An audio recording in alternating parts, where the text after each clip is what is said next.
Hello, I'm the Media Wiz, because one art forum wasn't enough. Let's talk about politics. No, I get it. I don't want to talk about it either, but trust me, I'll be very brief with it, and I promise there's contextual reasons for why I'm bringing it up. The closest I've come to doing a quote political Media Wiz video was doing commentary on some news stories from some of the biggest news companies out there like Fox, CNN, MSNBC, and ABC. And even then, those were mostly entertainment related, relating to such topics like Mr. Rogers, video games, and My Little Pony. Yes, really. But then you compare that to the vast amount of videos from various online communities like the late 2000s atheist community to the early 2010s skeptic community, which then spawned the likes of BreadTube and the anti-woke rage baiters. Honestly, all that's just a big can of worms for another channel to do some kind of deep dive into. The only reason I bring it up is because it connects to what we're talking about today, that being the captivating Christian.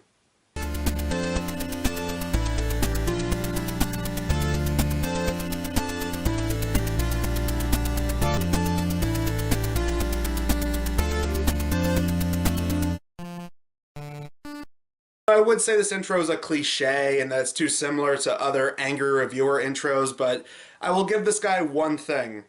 Unlike the Swigga Game Reviews guy, at least he doesn't try singing the intro.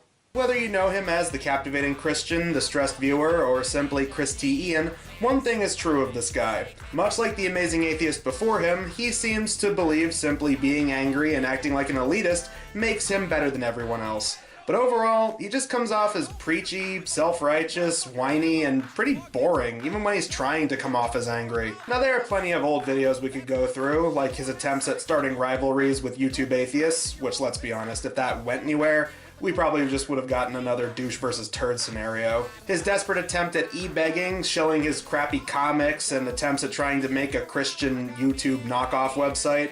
There's his stressed viewer videos where he just seems to copy and paste other reviewers. Like, dude, seriously? Suit jacket, t-shirt, and tie combo. Yeah, no one's ever done that before.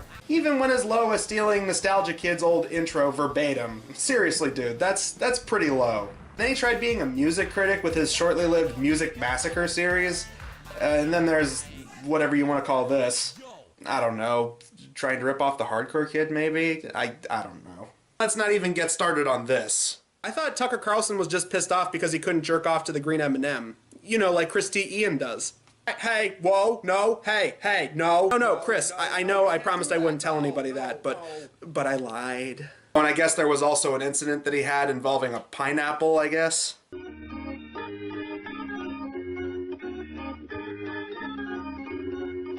You know, for someone who wanted to be the polar opposite of the amazing atheist, he seems to share a lot in common with them. Boring personality, self-righteous attitude, begging for money online, jumping on the whole Channel Awesome review scene, and now having creepy fascinations with produce.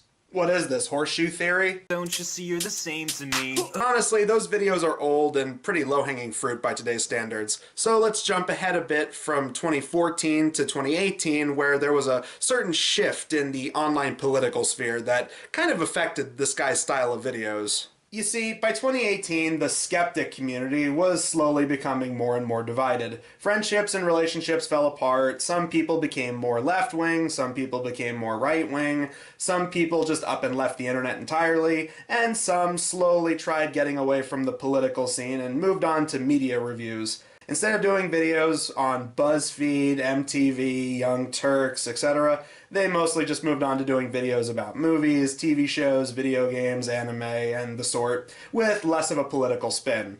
And I guess even Chris decided to follow that, except the less political part. No, he still did that. But after doing various videos about religion and politics and pop culture and various other puritanical platitudes, he did a video called The End of Chris, ellipses question mark, an extended sketch about him possibly leaving YouTube, which he did for about a month before coming back. He pretty much just rebranded and decided he was mostly going to focus on reviews of movies and other stuff like that. That's why we're going to be reviewing most of his movie or entertainment-themed videos instead of some of his older ones. And much like last time, we're going to be breaking them down with the three main essentials that should go into any kind of video production. Now, with a name like Captivating Christian, what do you think he would usually talk about? Christian movies, right? Well, Yeah, he does, but not as frequently as you'd think. Oh, he's done plenty of them, like Left Behind, Saving Christmas, the inevitable 80s moral panic movies, weird message movies, religious kids shows, animated Bible stories, and especially stuff from Big Idea Productions. This guy does videos on VeggieTales as much as I've done videos on Ed, Edd and Eddy. And much like the Swigga game reviews on Donkey Kong, these are some of his better videos. He's clearly passionate and nostalgic for VeggieTales, and he comes off less annoying in these. Although, since this guy considers himself a VeggieTales fan, and he's constantly name-dropping guys from the Daily Wire in his videos, to quote like-minded individuals like Ben Shapiro and Matt Walsh, sex is supposed to be for procreation, not pleasure. It makes me wonder how he'd react to the VeggieTales guys criticizing guys like Matt Walsh. His head would probably explode like scanners. But along with that, he also does videos on crappy Hollywood blockbusters, low-budget trash, a lot of rip-off movies from Video Brinquedo, Dingo Pictures, and Sparkplug Entertainment, and just plain bad movies that everyone and their grandmas made fun of. Lion and the King, Freebirds, Nine Lives, King and I, Magic Voyage, Nutcracker 3D, Food Fight, 10,000 BC, Jelly Tarzan. Now I would repeat what I said last time about reviewer dibs not really being a thing and how just because somebody talks about something someone else already talked about, that doesn't automatically make them a ripoff. Though that being said, watch some of these clips and tell me if you notice a certain pattern with some of these. It's time to go back to the past. Specifically to the 1980s, because today we're talking about Vanguard on Atari. Hello, I'm the Captivating Christian. I remember it because you need Jesus. Hello and welcome to Atop the Soapbox, where bad comics burn in hell. Spoiler alert, the chair is not even in the movie. I feel way more ripped off than I probably should. Welcome back to the Captivating Christian, and when I was a kid, we weren't so easily offended. So what is the moral of the story? Well, as it turns out, there's actually two. My god, last time we saw someone trying to ape a bit from Mario to Plumber, and now we have this guy trying to copy not only every angry reviewer from back in the late 2000s, but also guys like Confused Matthew and Ben the Looney. Hell, he even ripped off Morgan from Vaulting's fake ears and the Castleton shirt from Spoonie. How dare you, sir? So yeah, easy to make fun of material, being criticized by a guy who comes off like a Facebook soccer mom. Constantly finger-waggling and pearl-clutching about stuff that probably shouldn't be looked into that deeply. But the guy takes himself so seriously, he has to find subtext in things that aren't really there. And this spills over into his idea of humor. Whenever he does try to be funny, his sarcasm barely lands, and he usually relies on a lot of easy targets for jokes, forcing jokes about them gosh dang snowflakes. So yeah, in other words, it's pretty much the same kind of comedy you'd expect from the likes of, I don't know, Steven Crowder. Oh, global warming panic all of a sudden. More typical woke Hollywood leftist socialist agenda at play here. I mean, what, did Al Gore make this movie or something? The game was made for the Super Famicom after Atari dropped out of the 2000 election as an independent and couldn't register as a libertarian vote. I would say that it's quite wrong for a movie to show a woman's bare naked flesh on screen, mainly because I find it offensive to my religious beliefs. It's actually got a point. You see, King, we actually have a term for that over here. It's called fake news. Somebody had to do it. Nobody wants to touch Columbus movies anymore.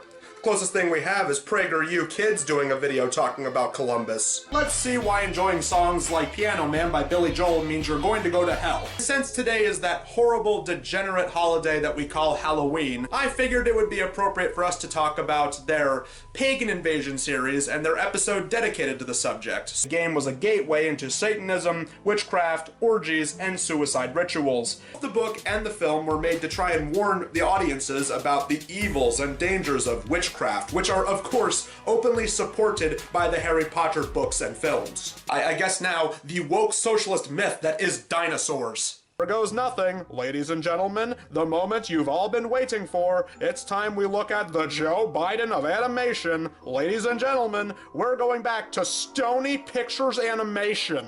Oh, suddenly, accidentally, what's next? A third one named Pronouns? You should be able to joke about whatever you want because every American has freedom of speech. Unless it's something that personally offends me, in which case you are not allowed to joke about it. Seriously, I haven't seen videos about silly movies this uncomfortably political since Mr. Enter's Turning Red video. This film takes place less than a year after the September 11th terrorist attacks. I bring this up because it radically altered the culture of the time. And Quentin reviews his video on The Thinning. So, here's the thing. I fucking hate Trump. Oh, and this also gives him ample opportunity to go on about conspiracies. The typical stuff like ghosts and aliens and dinosaurs not being real. And, you know what, honestly, I'm kind of surprised he didn't get around to reviewing a Sasquatch movie yet. I'm getting a reading. I'm getting a reading on this tree that there is some paranormal activity over here on this tree. Oh wait, I think that's just a Gengar on my Pokemon Go app. Don't be silly. Everyone knows dinosaurs aren't real. They're just a lie made up by the atheist liberal media. I'm really going to show you and drop some truth bombs by talking about something that I know for a fact is real. Aliens. I personally don't agree with flat earth theory, but if people want to believe those things, they shouldn't have to have false misinformation shoved onto them. Cause take it from me, believing that the earth is as flat as a piece of paper is still more believable than dinosaurs or global heating. And on top of all of that, the dude still somehow gets so many facts wrong. Yes, much like Swigga Game Reviews, this guy gets so many things wrong in his videos. Specific facts, certain names, years and dates, you name it. And much like that guy, he seems to relish in the fact that he doesn't do research in any capacity. I'm just going to take this movie at face value and accept the fact that there's probably no money to be made on the online computer video game design scene. While it was put out by Warner Bros., but the other great crimes that movie committed, like replacing guns with walkie-talkies and blatantly ripping off Mac and Me. Mummy 3, Tomb of the Dragon, or whatever it's really called, I don't remember. The studio that put this out was Dingo Pictures, which of course is located in Australia. I mean Germany. Same thing, right? Such a big-name actor of movies that I've never seen, like Nicolas Cage at the wheel, who definitely did this film because his brother said it would be good for a mainstream actor to do a religious-themed movie, and one of the many scenes that's obviously supposed to replicate one of the scenes from the Twilight Sparkle movies. The film was nominated several Golden Blueberry Awards. Smurfs? You mean that knockoff of the Snorks? The film was directed by Richard Rich, a former Disney animator who I knew that's why Britney Spears was making headlines. She is obviously connected to witchcraft. I should have known. The reason that technology has been advancing all these years is because space aliens. Get your heads out of the sand and wake up, sheeple! Then we get a scene of them showing soldiers training to some music that was definitely still being listened to in 2016. At least I think young people were listening to this kind of music. I don't listen to most popular music. At least that's what it says on Wikipedia. I haven't seen the original movie in forever. And just like we talked about last time with Swigga's game reviews, it makes me wonder if he's getting these facts wrong for the sake of a bit. But at least with MC Swigga, I could tell that some of those were intentionally wrong because he was trying to pull the video game donkey shtick. I don't know if the same thing can be said about this guy. Oh, and he does this thing every once in a while where he acts like he's better than what he's reviewing, talking about, oh, I can't believe I'm reviewing an animated movie because animation is just for little children, and oh, I can't believe I'm being forced to talk about this. Dude, I highly doubt you have a producer, okay? You look like you make these videos on $5 and a ham sandwich. I want to do videos talking about actual political subjects that people aren't smart enough to think about themselves. But for some reason, people just want me to talk about movies like this instead. I don't get it. This kind of thing has gotten to the point where I guess whoever's editing the videos has to step in and constantly put text on screen to combat whatever Chris is saying. It's kind of like those old text commentary videos from DL Abawaku and DJQL. And I can only assume these are from the editor. He seems to refer to the text as Ariel, who occasionally appears in the form of a voice coming out of a plush toy llama. Oh, yeah, I get it. Guy named Chris and a plushy llama, just like Chris Raygun and Paul. Oh, yeah, you're so cute. You're so clever there. Although, it does make things stranger because the voice seems to change every few videos. Chris, that means you've got to do something special for such an achievement. What on earth could you possibly do? And keep in mind, this was still 9 years before Jack and Jill. Even though, most of the time, these creatures were portrayed as bad guys. but not like Chris cares. And while we're on the topic, let's talk about the video production. Here, I will give him a little bit of credit. The editing has gotten better. You can certainly tell videos from 2018 versus videos from last year. For the most part, these videos don't really fit a lot of the angry reviewer cliches like you'd probably expect, and they feel more like current day movie videos from people like Danny Gonzalez and Drew Gooden, especially with the ending segments feeling unscripted but heavily edited. Meanwhile, in the duration of the videos, they feel like they're edited like a normal Boots style of review, with constant camera zooms, text on screen, and other various memes. I would say the lighting could use some work, but for the most part, the editing isn't that bad in these newer videos. Although, and this might be a parody of the old angry reviewer days, but every once in a while you'll get the obligatory lore and skit segments. Examples of this include his videos on Jacko, Christmas with the Cranks, his double feature on Legion and Hell and Back, and especially any video involving this character called Peter Collins.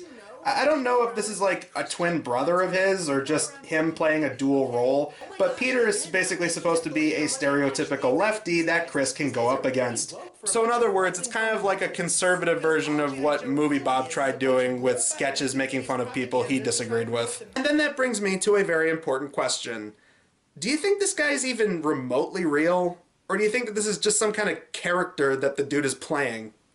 For all we know, this guy could probably be some kind of satire of video makers like this, much like The Third Rate Gamer, Irritated Gamer, Save State Gamer, and Game Boob. But either way, Chris T. Ian just feels like an enigma to me. Surprisingly, he criticized movies like Left Behind and Saving Christmas, and like I said, his VeggieTales videos are tolerable for what they are. The editing has certainly gotten better, and whoever Ariel is, I give her a lot of props for putting up with his antics. Well, that, his boring voice, and his snobby personality as well. And as far as the politics and constant finger-waggling is concerned, I'm willing to bet that Chris and this Peter Collins character are just one guy playing two different characters trying to reflect how annoying and pretentious political discourse has gotten in the last few years. As crazy and far-fetched as that sounds, I know. And as always, in the interest of fairness, there are plenty of religious content creators out there that do make good content, like Blimey Cow or Say Goodnight Kevin. Even if I don't agree with them 100%, they still make way better content than this captivating Christian guy. Although, the more I think about it, I've been comparing him a lot to Swigga Game Reviews. I mean, they both get facts wrong, and I can't tell if it's supposed to be a joke that they get stuff wrong, and come to think of it, they often use the same "this is jokes, not to be serial" disclaimer at the beginning of their videos, and we never really see that MC Swigga guy's face all that often. So, do you think it could possibly be that that guy and this guy are actually the same guy? Nah, that's just silly. Next time we're going to be looking at a bunch of web cartoons made by some brony, but until then, I'm the Media Wiz, because one art form wasn't enough.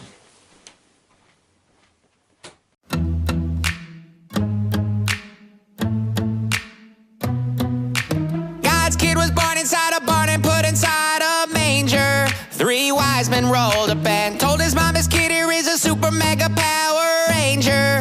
Groom him to fight Satan. Jesus learned to walk on water, causing Roman soldiers butter. He was thrown on a cross and buried and dug up after 3 days. Shit. I know the story of Jesus. Oh, suddenly, accidentally, what's next? A third one named Pronouns? Huh, this guy's fighting for free speech. Huh, he's pushing back against the left. No, you want to know who's pushing back against censorship? People actually making good content.